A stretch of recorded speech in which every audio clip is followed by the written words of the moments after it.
ça passe très bien. C'est ce que je fais souvent au CIRET. Voilà, c'est Donc, dernière partie de mon intervention avant de nous partager la parole, à propos de la pédagogie transversale, il parle de culture des héritiers. Donc là, c'est vraiment intéressant puisque en 2014, nous avons eu là encore un film, Les héritiers, de Marie Castille, mention Chahar, à propos de la culture scolaire, effectivement, et avec ses points forts, mais bien sûr, ses défaillances. Alors, on a une petite note 12 assez intéressante où il va convoquer un écrit de Luc Ferry dans son livre « Qu'est-ce qu'une vie réussie ?», qui nous intéresse donc tout à fait particulièrement. Mais il ne savait pas encore, ce cher René, que vers la fin des années 2010, Luc Ferry dirait à propos des gilets jaunes et des policiers « Ils ont des armes, qu'ils s'en servent ». Comme quoi, on ne sait jamais ce que peut devenir un ancien trotskiste au fur et à mesure de l'évolution du monde et de la société. J'en arrive aux 9 points. Décidément, je suis très politique ce soir. Mais on a vu que c'est dans le thème et j'espère qu'on aura l'occasion d'en discuter tous ensemble tout à l'heure. Les 9 propositions de René concernant l'éducation sont intéressantes parce que, comme tu le disais tout à fait justement tout à l'heure, Christian, on peut les rapprocher des 7 savoirs nécessaires à l'éducation du futur que Edgar Morin avait publié à la demande ou conjointement avec l'UNESCO. Donc, on voit qu'entre 2000 et 2005, 2 nouveaux savoirs sont venus compléter les 7 précédents. Évidemment, il ne s'agit pas des 7 plus 2. Chacun de ces 2 grands hommes nous a offert sa vision, sa compréhension, ses systèmes pour l'un, sa transversalité, la complexité, la transversalité. Les 2 se recoupent, bien évidemment. Et juste concernant le 7e, qui est l'affirmation de l'autonomie, j'ai retenu cette petite phrase: une intentionnalité de la vie à entrer dans des systèmes de plus en plus complexes, on en parlait juste avant, en les créant elles-mêmes et à partir d'elles-mêmes. Alors, il y a un terme pour ça qui est l'autopoiesis, c'est-à-dire la création par soi-même des conditions qui vont amener des nouvelles modalités s'appuyant sur les conditions et inversement. Donc, on parle, l'exemple un peu classique, c'est le proto-bourgeois qui naît vers la fin du Moyen-Âge et avant l'industrialisation par la création conjointe d'une classe d'ouvriers, de bourgeoisie qui s'appuient sur la technique et qui vont ensemble, les uns et les autres, se construire et se développer. L'autopoiesie, on la retrouve théorisée chez Francesco Varela, par exemple, mais aussi chez Pierre Vell, qui va, lui, en plus inclure la dimension de la nature. C'est ce que j'annonçais au tout début de mon intervention. J'en arrive à la conclusion pour qu'on ait quand même un petit peu de temps. Alors, comme toi, dans la dernière proposition, Christian, j'ai été retenu par ces notions de sans fond, envers, endroit, avec des majuscules, qui font partie des concepts, effectivement, que René avait développés conjointement à d'autres penseurs. Triple conclusion qui va reprendre les 3 thématiques de notre rencontre séminaire: politique, éthique et éducation. Alors, au niveau du politique, quelque chose qui semble s'affirmer maintenant, qui n'était peut-être que de l'ordre du prémisse du temps où ce texte a été écrit, c'est ce fameux nouvel ordre mondial, nommé tel quel par Sarkozy, mentionné précédemment, et également repris par notre président actuel dans des discours assez récents. Est-ce que ces personnes ont l'idée d'une gouvernance unifiée de la planète? Et est-ce que les agendas qui nous sont soumis, qui nous sont même imposés, on en a vu plusieurs exemples anciennement et très, très récemment, ne nous amènent pas à cette volonté d'un ordre mondial qui du coup serait pire qu'un dualisme, puisque ce serait un monothéisme, on peut dire le sens, puisque nous avons commencé à parler un peu de spiritualité également, et qui ne se rend pas compte que face à cette vision unique, il y a quand même des pays qu'on ne peut plus dire émergents, donc on les appelait les BRICS ou les dragons d'Asie, et qui sont maintenant vraiment dans la cour des grands et qui ne vont certainement pas se laisser faire. Et on voit tous les enjeux autour du conflit à la frontière actuellement de l'Europe et de la Russie, qui est certainement une émergence de cette tectonique des plaques politiques.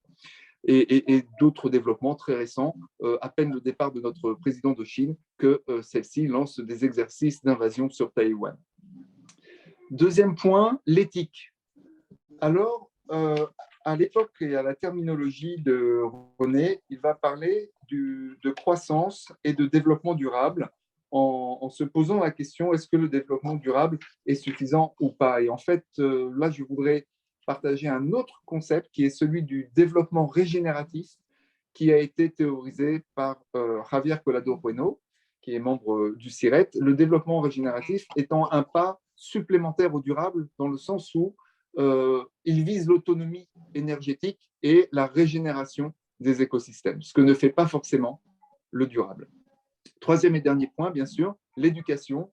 Dans les 9 principes transversaux et complexes de René, ils m'ont beaucoup inspiré pour une pédagogie que j'ai développée, que j'ai appelée la P3I, une pédagogie intégrative, implicative et intentionnée.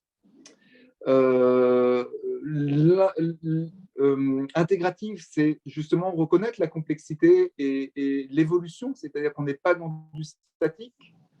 L'implicatif, c'est évidemment l'engagement des acteurs pour qu'ils ne soient plus agités mais agissants. Et l'intentionné, c'est l'explicitation. Pourquoi nous faisons les choses, quel sens nous leur donnons et surtout quel sens nous pouvons le construire, en construire. Et donc cette pédagogie s'appuie sur 2 grands domaines, j'ai presque fini, la méthodologie transdisciplinaire d'un côté et la psychologie transpersonnelle. Et René était agissant dans les deux, surtout dans la première, mais on retrouve la seconde évidemment dans ses écrits. Ce qui m'amène à conclure avec un ouvrage que je n'ai pas sous la main, il est un peu plus loin, j'irai le chercher peut-être tout à l'heure, qui s'appelle Les 7 piliers. Il a été rédigé, cet ouvrage, Les 7 piliers, et le sous-titre, c'est Comment mettre du spirituel dans le politique. Ce n'est pas exactement ça, mais c'est ça l'idée. Donc, c'est un attaché parlementaire d'un groupe de la NUPES qui a beaucoup voyagé en Inde, dans des ashrams, ce genre de choses, mais qui a une action politique au niveau de l'Europe également, au niveau d'un cabinet conseil, et qui essaye de réintroduire une spiritualité laïque, du coup, dans le monde du politique. Voilà. Eh bien, écoute, j'espère que je n'ai pas été trop long. Et puis, on peut peut-être ouvrir maintenant le débat. Oui, merci Florent. Donc, on a pris chacun la parole selon ce que l'on a annoncé au départ. Donc, on est à peu près à la moitié de notre temps là. On court jusqu'à 20h30. Disons que la parole est ouverte à la fois sur ce que Florent vient de dire, sur ce qu'éventuellement j'ai dit moi-même, et puis surtout, bien sûr, sur ce qu'a écrit René en 2005. Et la parole est ouverte à chacun. Quand vous commencerez à prendre la parole, pouvez-vous dire juste votre nom et puis ce que vous faites dans la vie en quelques mots, quoi, voilà. Est-ce que je peux commencer? Vous m'entendez? Ok, je m'appelle Édouard Stack et j'ai fait plus de 30 ans de conseil dans les entreprises internationales. Et je voudrais pointer, je suis très en phase avec ce que vous avez présenté tous les deux, Christian et Florent, en termes d'utopie souhaitable. La réalité, le réalisme oblige à constater que la démocratie est du plomb dans l'aile, puisque plus de la moitié des 4 milliards d'individus sont dans des régimes autoritaires. L'Inde étant une pseudo-démocratie, vous voyez bien le comportement du Premier ministre indien qui ne va pas vers la libération des expressions. Cette confiscation du pouvoir, elle mène à des régimes autoritaires. On le voit, je suis en train de relire 2 livres sur Mao Tse-tung et on voit bien comment le peuple chinois a subi depuis très longtemps. C'est le cas de Poutine et on voit sur l'émission de France 5 d'hier soir la militarisation de la société en Russie, où il y a maintenant 1,5 million d'enfants qui sont endoctrinés sur un mode militaire dans leur éducation. Et puis, vous voyez comment les opposants se font massacrer allègrement. Mais vous voyez aussi comment plusieurs dictatures comme Ben Ali en Tunisie, qui avait laissé la place au printemps arabe, en fait, l'actuel Premier ministre reprend les mêmes genres de manières pour prendre le contrôle avec la police sur la population et flinguer les dissidents.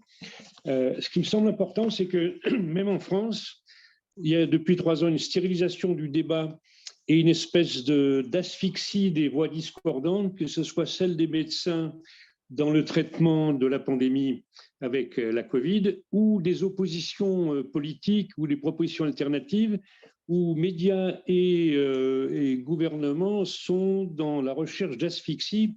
Quand on voit la police qui va menacer des gens dans leur appartement au premier étage parce qu'ils ont mis une banderole à la fenêtre dans un passage du président Macron, c'est très, très inquiétant, cette polarisation contre toute pensée discordante. Et moi, ce qui me plaît dans votre proposition, c'est qu'en fait, il s'agit bien de rétablir un dialogue avec la diversité pour que les voix s'accordent. Et c'est au travers de cette responsabilisation d'un côté, l'autonomie, mais l'hétéronomie aussi, qu'on peut trouver des solutions plus riches, mais qui ne détruisent pas la communauté, mais qui permettent de refaire société, alors que la solitude est monstrueuse dans la plupart des grandes villes du monde. Voilà en résumé. Comment on prend en compte cette pression lourde sur les démocraties, des stérilisations du débat et de la pensée autoritaire qui prend le dessus? Merci beaucoup. On va peut-être pas répondre à chaque fois, hein, Florent, et puis je ne sais pas si on peut répondre. On va peut-être déjà laisser circuler un peu la parole et puis voir si par moment on peut pointer 2-3 choses au fil des discours. Donc, merci beaucoup. Qui veut bien intervenir maintenant? Salut François. Bonjour Christian. Bonjour, je suis très heureux d'être parmi vous. J'ai enfin libéré un petit peu de temps dans mon activité pour participer à une réflexion intellectuelle et ça me fait très plaisir. Voilà. Alors, j'étais dans un DUFA qui a été co-animé par René Barbier et Christian Verrier, également Sun Kim, que j'ai connu en 2004. Et aujourd'hui, je suis formateur d'adultes dans les entreprises. Donc, comme Édouard, hein, mais pas à ce niveau-là, je suis sans doute confronté à la contradiction de diffuser la pensée de René Barbier dans les bureaux des multinationales, avec tout ce que ça véhicule et tout ce que ça suppose. Puisque j'ai affaire à des employés, des êtres individuels, pensants, agissant, mais extrêmement limités, contraints par leur cadre de vie, un cadre de vie qu'ils comprennent de moins en moins, en fait. Et donc, je suis dans une position unique où je peux m'autoriser à remettre les choses en question, puisque je suis économiquement indépendant. Je ne suis pas salarié, je ne suis pas dans des structures qui m'imposeraient un devoir de réserve excessif. Et voilà, j'ai la chance de, tous les matins, souvent, de poser des questions de fond aux stagiaires. Alors, l'article de René Barbier m'a beaucoup intéressé parce qu'effectivement, je relis tout ça et je me dis qu'effectivement, je suis très en phase. Ça m'évoque plusieurs choses. Je me reconnais dans ces valeurs, dans ma perception du monde et puis dans mon métier également, puisqu'il s'agit de faire émerger les choses comme vous le disiez sur la P3I. Hein, ça m'a beaucoup intéressé puisque ça fait référence peut-être de façon moins académique, moins formelle, mais à ce type de pédagogie. Et puis, la question que je me pose, c'est d'abord, comment ne pas se mettre en colère devant l'état du monde? Ça me paraît fondamental. On est très informé et j'ai le sentiment, ça n'est pas très étayé, mais j'ai le sentiment que plus je me mets en colère, moins j'ai de capacité d'agir. Alors que je suis quand même témoin, comme tous, des graves atteintes à la démocratie et à la liberté des gens.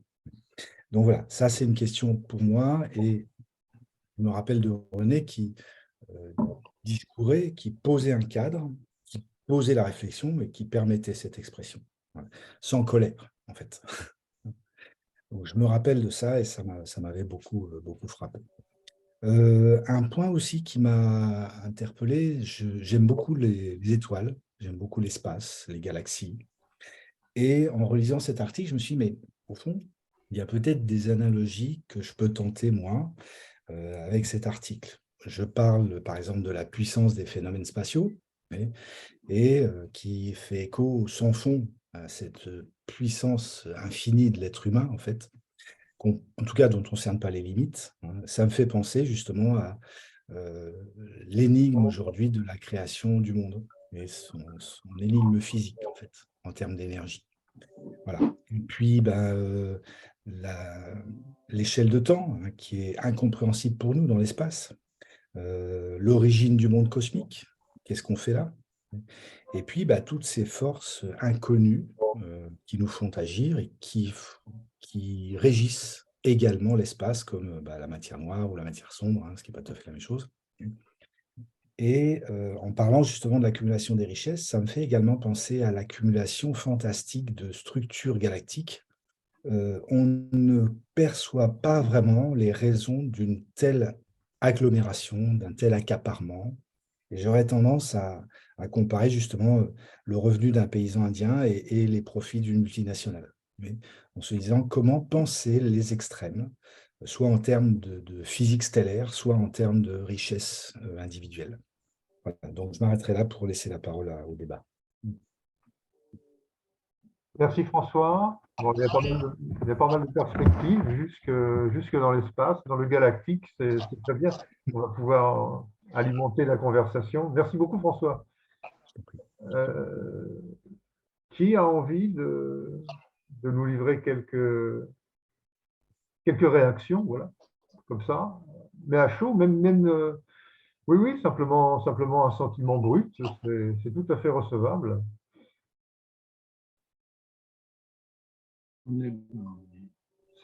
Sœur Philippe. Bonsoir, vous m'entendez bien? Oui, oui. Ouais. Bonsoir. Bonsoir. Voilà, alors, moi je suis Philippe Nicolas, j'ai bien connu René pour avoir partagé quelques années. J'ai été son gendre pendant quelques années et j'ai été un de ses étudiants, comme tu l'as mentionné, Christian. Je suis enseignant, chercheur et formateur depuis 2 ans, formateur d'hommes, de femmes qui se prédestinent au métier de professeur des écoles. Moi, ce qui me touche aujourd'hui, pour avoir relu tout en écoutant Christian et Florent tout à l'heure, où j'ai mis en double fond un petit peu l'article aussi pour me le réapproprier, c'est, comme Christian, tu l'as dit, ce côté visionnaire de René, donc, qui fait un René très présent, donc un René très spirituel. Et voilà, et ça, je crois que c'est vraiment une source d'espérance. Cette espérance, j'allais dire, qui est plus forte que l'espoir, une espérance qui ne déçoit et qui ne trahit pas. Et cette invitation que René a toujours eue avec ses étudiants et avec moi, justement de nous orienter avec une bienveillance et une grande liberté vers ce mystère, vers ce sans fond, vers cet abîme, vers ce plongeon, pour peut-être y découvrir la vraie sécurité. Une sécurité qui n'a rien à voir avec édifier des barricades, mais avec grande vulnérabilité et une grande sensibilité, on va dire, affirmée. Et je vous dis ça parce que quand j'entends Édouard, que je salue, on entendra peut-être Edith, que je connais un peu, mais François, autour de cette colère, j'ai envie de dire de cette saine colère, je crois que quand la vie est agressée, on a une réaction et qu'elle est tout à fait juste. Moi, je peux rendre compte qu'à la lumière des enseignements de René, pour celles et ceux qui se sont appropriés, non pas sa pensée, mais d'accepter de vivre des expériences primordiales, on peut réellement être vraiment épanoui, voire accompli aujourd'hui, si extérieurement, il semblerait qu'il n'y ait plus grand-chose à faire. Et c'est précisément ce paradoxe que je vous livre, hein, c'est qu'ici et maintenant, on peut être ce clerc joyeux et qui correspond à peut-être ce sans-fond qui finalement reste l'essence même de la vie. Et c'est pour ça que voilà, j'ai quand même ce soir une émotion qui traverse, gratitude, voilà, pour cet être qui m'a beaucoup aimé et que j'aime encore beaucoup. Donc voilà, et ça pourrait être un des points de débat, peut-être que de parler de cette espérance qu'a pu transmettre René. Voilà, j'en dirai pas plus, Christian et Florent. Merci Philippe.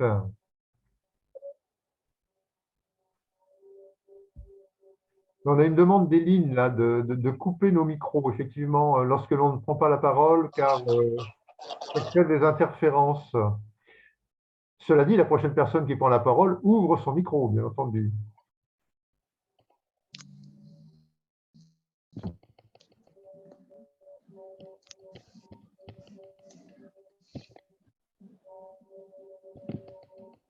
Qui a envie de nous donner une quatrième intervention, un quatrième sentiment sur tout ce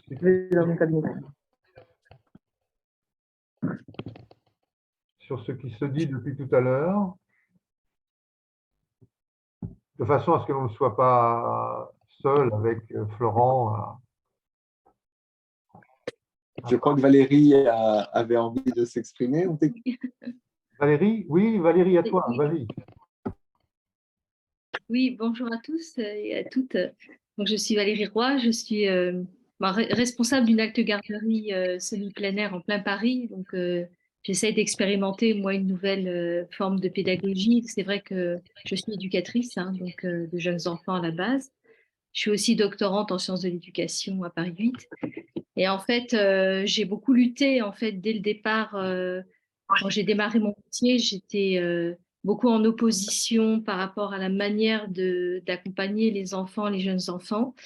J'étais pas du tout d'accord et du coup, j'ai eu le courage ou pas, enfin, je sais pas, mais j'ai essayé de mettre en place une autre pratique et je suis assez touchée par ce que dit René Barbier. Bon, j'ai lu son texte et j'ai lu pas mal un petit peu de ses articles parce qu'il parle de spiritualité. Donc moi, c'est vrai que même de manière personnelle, je pratique la méditation et c'est un enrichissement très, très important dans ma vie. Mais en même temps, j'essaie de mettre en place quelque part, oui, une forme de pédagogie transversale. Je m'en suis rendu compte en lisant un peu un de ses articles. Je connaissais pas trop ce terme-là, mais finalement, c'est un peu ce que j'essaie de faire. Et j'essaie aussi de travailler cette qualité d'être au monde avec les enfants, puisque je suis au milieu d'un jardin. À peu près, je suis immergée dans la nature en plein Paris. Donc, ça paraît un peu paradoxal, mais c'est vrai. Et en fait, donc avec les enfants, ben, nous apprenons à... Enfin, en tout cas, les enfants apprennent à s'émerveiller quelque part. Enfin, ils touchent à cette nature quotidiennement, ils manipulent. Et au final, cette pratique m'a beaucoup bouleversée personnellement et m'a changé, en fait, m'a changé mon rapport au monde, m'a changé mon rapport à la ville et approfondi quelque part ma spiritualité personnelle. Et parfois, il y a des mots d'enfants qui me touchent. Depuis 3 ans, je suis confrontée aux problématiques écologiques. C'est-à-dire que moi, au milieu du jardin, je vois vraiment les changements climatiques, hein, les problèmes avec les platanes, avec le vent, avec la chaleur, etc. Et ce qui me touche aussi, c'est que depuis 2, 3 ans, les enfants, pourtant ils sont tout petits, ils ont 2 ans et demi, ils commencent à me poser des questions qui n'existaient. Enfin, c'est des questions assez étranges. Il y a 2 ans, il y a une petite fille qui m'a demandé si c'était pas la fin du monde parce qu'elle voyait, on voit parfois des abeilles qui tombent dans le jardin et qui meurent. En fait, il ne se passe rien. L'abeille, elle n'a pas été heurtée par quelque chose et elle tombe au milieu du jardin et elle meurt. Et les enfants assistent donc à la mort des abeilles au milieu du jardin. Donc ça bouleverse les enfants. Et les enfants commencent à se poser des questions en fait sur l'existence. Et donc moi, depuis 3 ans, je mets en place un potager, j'essaie de leur parler, de les rassurer, mais ce type de questions n'existait pas il y a 3 ans, quoi. Voilà. C'est un témoignage, si je puis dire. Merci Valérie. De rien.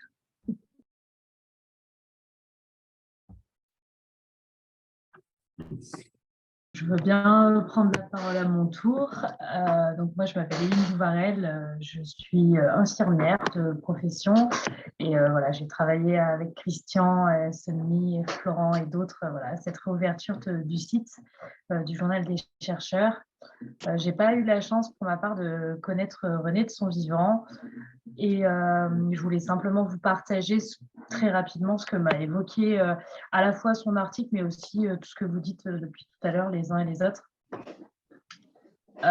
Pour moi, ce qui m'apparaît flagrant dans ce texte et dans vos propos, c'est la question du rapport au temps, en fait.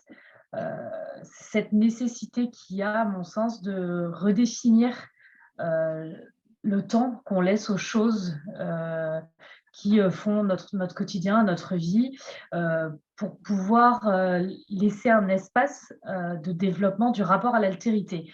Et j'entends altérité avec un grand A, que ce soit une altérité humaine, animale, végétale, enfin l'ensemble de notre écosystème. Et c'est vrai que c'est quelque chose, je pense, dans ma génération, dont on a souffert de ce manque d'espace-temps pour penser, en fait. On a été élevé dans cette société du capitalisme et du toujours plus vite, avec toujours plus de performance et de compétences. Et on a laissé très peu de place à l'ennui. Et c'est pour ça que je suis assez contente de voir depuis plusieurs années de plus en plus d'auteurs, de chercheurs, de jeunes et de moins jeunes qui se questionnent. Alors, ça prend diverses formes. Il y en a qui appellent ça le droit à la paresse, de l'intérêt de l'ennui. Il y a tout un tas d'ouvrages à ce sujet maintenant. Et c'est vrai que c'est quelque chose, pour moi, qui transparaît dans le texte de René, dans le sens où si on n'a pas ces espaces de vide, du coup, on n'a plus le temps de laisser la pensée grandir et se répandre, que ce soit à la fois avec soi-même, mais aussi avec les autres. Et en ce sens, je suis ravie de cette soirée parce que pour moi, là, ce que Florent et Christian proposent, c'est un espace de vide. Et je dis vraiment ça dans un sens positif, un espace dans lequel, du coup, on peut échanger et partager sans contrainte, sans volonté de rentabilité, de notation, je ne sais quoi. Et c'est quelque chose vraiment, je pense, qui manque à notre monde pour permettre ces réflexions et leur mise en acte ensuite, quoi.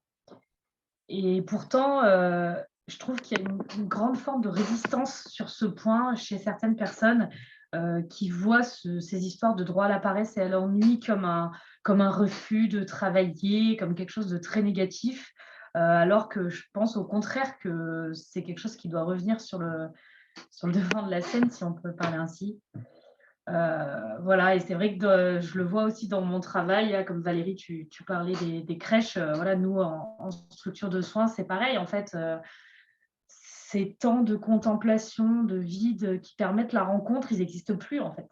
Et en tout cas, moi, ça me manque profondément. Donc, voilà.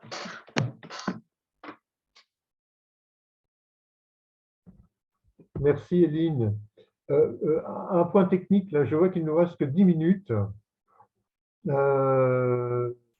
Comment fait-on juste au point technique, Florent? On relancera un troisième lien ou bien on reprend chacun la parole pour terminer la réunion? Qu'en penses-tu? Alors écoute, s'il y a encore une ou deux interventions de pas plus de 4 minutes chacune, on peut se garder 2 minutes de fin. Si on voit que d'un seul coup le débat s'enflamme, on peut se faire un troisième round. Donc on peut continuer avec les présents, s'il y en a qui souhaitent encore s'exprimer. Moi, je veux bien. Edith, à toi la parole. Alors moi, ça sera court, c'est juste pour me présenter. Donc, Edith Planche, je me reconnais, enfin, je reconnais bien mon travail dans les 9 points. J'aurais peut-être besoin d'éclaircissement sur l'inachèvement, mais ça me fait penser au bouddhisme aussi, bien sûr.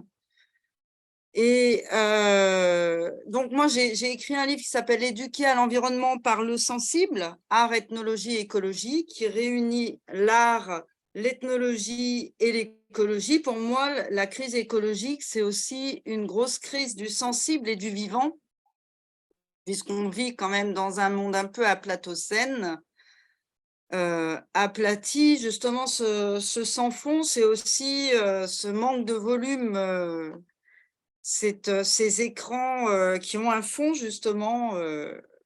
J'ai travaillé aussi avec Jean Mallory qui parlait de cette crise pour les Inuits, du symbole et de cet imaginaire qui s'occidentalise et qui perd sa richesse. Voilà, en gros, je pensais aussi à quelque chose. Moi, je ne suis pas parisienne. Et bon, il y a une frénésie à Paris au niveau du temps par rapport à ce que disait Éline. C'est assez frappant quand on monte à Paris comme ça. Et je pensais aussi, je n'ai pas connu René Barbier, j'étais en ethnologue et pas en sciences de l'éducation. Il y a quand même quelqu'un à Lyon, comme François Laplantine, qui a beaucoup été pionnier dans toute cette émergence d'autres formes de pensée. Le Monde, j'avais démarré une thèse d'ethnologie autour de l'astrologie, des postures d'énonciation par rapport à l'astrologie en tant qu'ethnologue, et c'était très difficile de s'exprimer quand même à l'époque. Voilà, donc... Bon, je vais laisser la parole aux autres. Merci Edith. Katia? Bonsoir, je ne sais pas si vous m'entendez. Oui. Oui, très bien. Je suis arrivée en cours de route. Bonsoir à tous et merci de cette initiative. Juste pour faire court, il y a deux choses qui m'interpellent dans ce que j'entends. Il me semble qu'il faudrait peut-être se revoir pour reprendre un peu ces concepts d'altérité. Et ce qui m'avait interpellée, c'est c'était à la Sorbonne avec Delphine Orwiller, je me souviens, c'était pour les journées de l'éducation. Et c'était le fait d'être altéré, en fait. Altéré par l'autre. Et je trouve que ça remet en...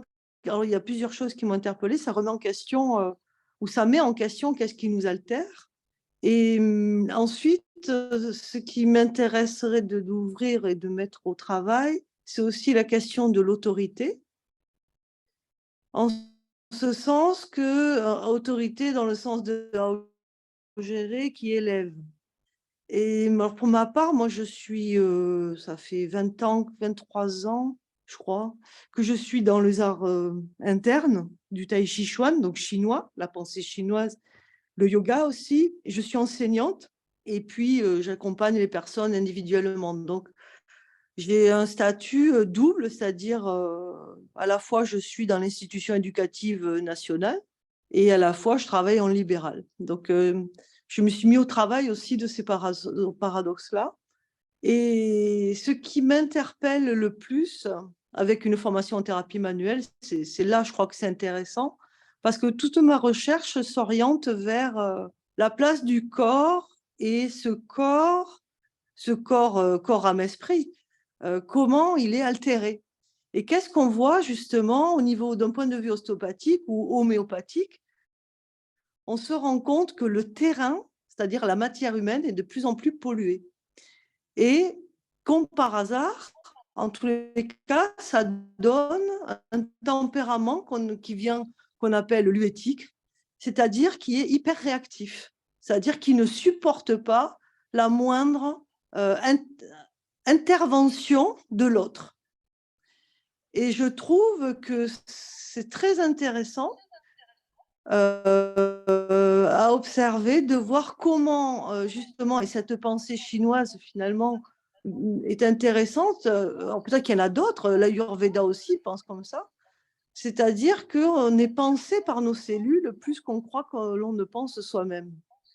Et ça, c'est assez intéressant de voir que ce sont nos organes et l'état de nos organes qui drive un peu, qui conduisent un peu notre façon de penser.